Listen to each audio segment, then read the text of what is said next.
Company culture is hugely important. The ways that we shape our organization, the ways that we do things, yeah, it matters. But most people's experience of company culture is going to be filtered through that team culture.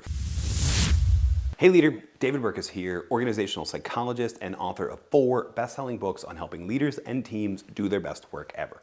And in this episode, we're going to talk about how to build a strong team culture. Culture is the secret sauce of teams. It's that little sort of Thousand Island-y sauce on the double at In-N-Out that just makes it delicious. Culture matters. But there's a lot of misconceptions we have about culture. I mean, one of the biggest ones is that it's about the company culture, the whole organizational culture. And over the last couple of years, especially if you've been in a company that has asked you to work fully remote or hybrid for a time, you've probably realized something that was true before as well, which is that the culture of a team matters more than company culture. Company culture is hugely important. The ways that we shape our organization, the ways that we do things, yeah, it matters. But most people's experience of company culture is going to be filtered through that team culture, filtered through their experience of the 6 or 8 or 10 people they interact with the most. And we don't pay enough attention to team culture. So in this video, we're going to talk about what a strong team culture looks like and then how you can get started building that team culture. When we look at what defines a strong team culture, a culture of high performers, we find really 3 elements we need to focus in on: purpose, clarity, and safety. Purpose, clarity, and safety. And I want to talk about each one in turn, and then we'll talk about how you can get started building it. When we say purpose here as a team, we don't necessarily mean the overarching mission statement of the organization, although that helps. If you can recite that carefully worded, consultant-written, buzzword-laden mission statement that's at the top of every company 10K and used to be at a big glass plaque as you walked through the front door of the organization's headquarters, if you can recite that, great. But what I mean here when I say team purpose is that the team knows how their work makes a difference.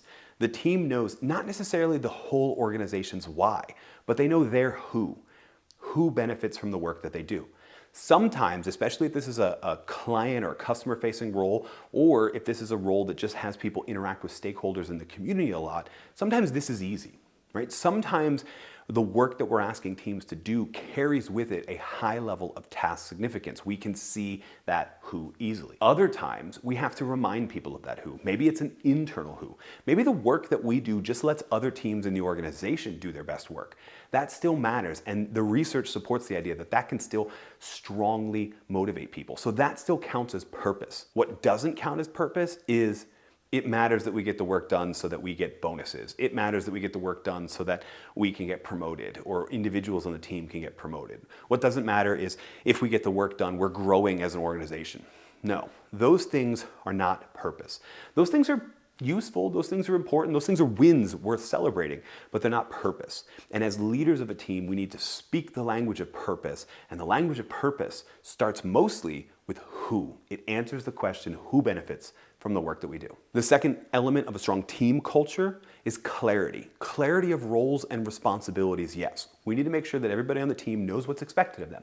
We need to make sure that everybody on the team understands what the deliverable is, understands how their work fits that whole of what the team is seeking to deliver, but also understands who's taking what.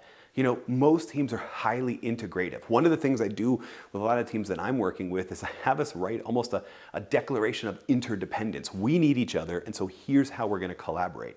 And the goal of that is to build that clarity. Clarity beyond just this is your job description and these are the tasks you're responsible for, by the way. Clarity of roles and responsibilities, yes, but also clarity of knowledge, skills, and abilities. Also clarity of strengths and weaknesses. Also clarity of context and preferences.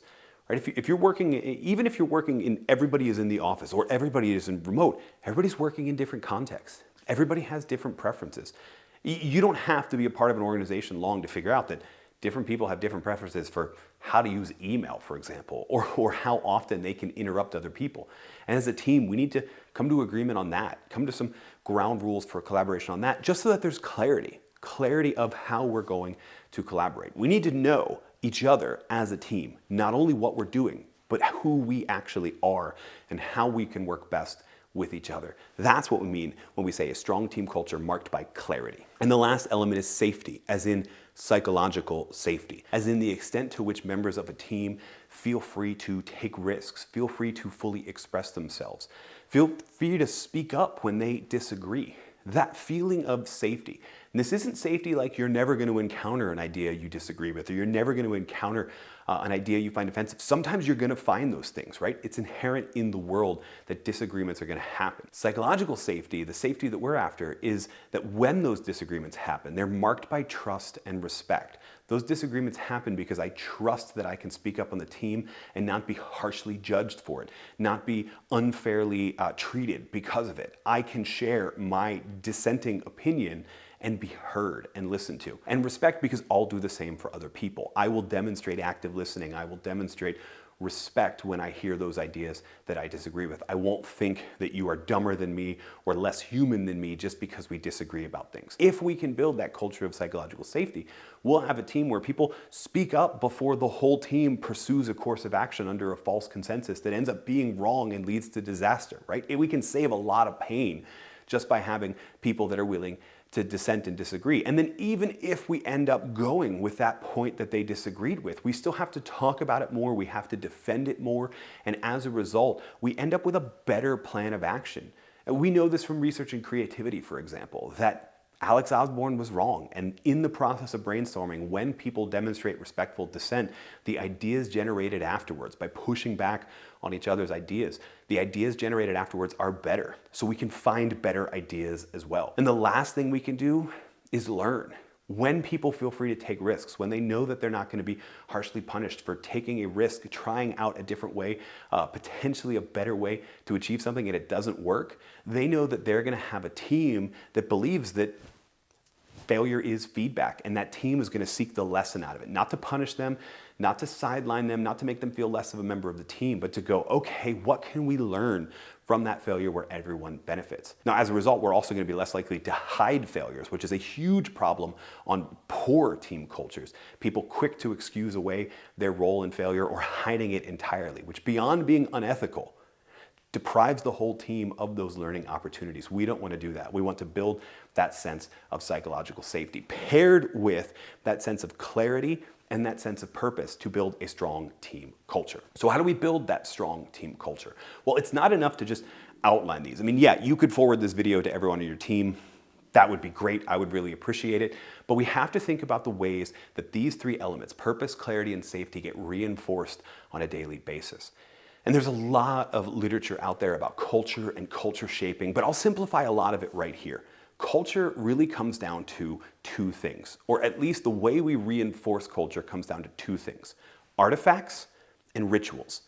Artifacts are those things that we can see or hear, those things that we know that are understood upon seeing or hearing them as something that's part of the team. So this is jargon. This is acronyms. These are little inside jokes that happen from shared experiences. Those are all artifacts of a culture. You know, a lot of us misconstrue artifacts in an organizational culture as like, oh, it's the foosball table, right? Or it's the fact that we have free lunch. That's not necessarily an artifact. What are you trying to reinforce by that? Are you trying to reinforce a playful culture? Great, like that, then we have a real artifact. But just going to Sam's Club and buying a cheap foosball table and throwing it next to the break room, that's not going to shape culture. We want to think deeper about the things that we are showing people, the things that people are interacting with. We want to think deeper about the acronyms, the jargon we're using, all as a form of reinforcing purpose, clarity, or safety. So maybe we need to add some artifacts that show how the work that we do benefits others. Maybe it's a picture or several pictures of stakeholders or customers that are served, right? Maybe we need to move that glass plaque in from the company headquarters and move it into where our team works together so we can see that mission statement. Probably not, though. I think you're better off with the who than the why of the mission statement. And maybe we need to go back as new people are coming in the organization and expose them to some of the inside jokes they're going to hear, some of the shared experiences that they weren't a part of, so they at least get it, so that the first time it comes up, they still feel like a member of the team. That's what I mean when I say artifacts. Now, rituals are actions that we do, right? So they're not things we see, they're specific actions that we do that are unique to our team, or at least help our team signal to each other what's important. So a ritual for clarity, for example, might be engaging in a weekly huddle where the first, every start of every week, we actually help each other by answering a couple different questions that keep each other updated. These could be personal questions, so this could be a formal way of asking how was your weekend, etc. But more importantly, these are those role clarity questions. What did you just finish last week? What are you working on now? Where do you need help? What's blocking your progress, or how can we help you? That regular ritual is something that can help build that sense of clarity. We also have rituals that can help build that sense of safety as well. Anything that really helps people get to know each other on a deeper level, or at least a non-work level. It may be not necessarily deeper, it's just different. Anything that helps people find those uncommon commonalities, things that they have in common with each other, and maybe the rest of the team or the rest of the organization doesn't have, that'll build a friendship that will increase the sense of trust and respect on your team. But we need to have perhaps a ritual to do that. Maybe we do a specific icebreaker at the start of every team meeting. Or maybe we have a regular one day a month where we have not an offsite activity, but an other than work activity that we go through. Could be as simple as just lunch. Could be as simple as like an end of the week walk, a quick half-mile walk to just connect with each other and de-stress after a hard week. Whatever that ritual is, that'll help build potentially not only psychological safety, but the way that you can structure it help clarity and purpose as well. So this is what we need to look at as leaders. What are the artifacts and rituals that are going on in our team now? Are they conducive to purpose, clarity, and safety? Do they actually help build that sense? Or, like a lot of teams find, the rituals that happen organically are actually, well, sometimes they're almost more like recreational complaining, right? Sometimes they actually diminish that sense of team culture. And as a result, we may need to strip them and be much more specific about building positive rituals. But if we start there, we know that the goal is purpose, clarity, and safety, and we start with those artifacts and rituals, we'll be well on our way to reorienting everyone on the team towards the pursuit of those ideas. And yes, we'll have a team that is marked by a sense of purpose that motivates them to do the work, that everyone is clear on who's doing what, and to do it with a strong sense of risk-taking and a strong sense of learning that comes with psychological safety. In other words, we'll have a strong team culture. In other words, we'll have a culture where everyone can do their best work ever.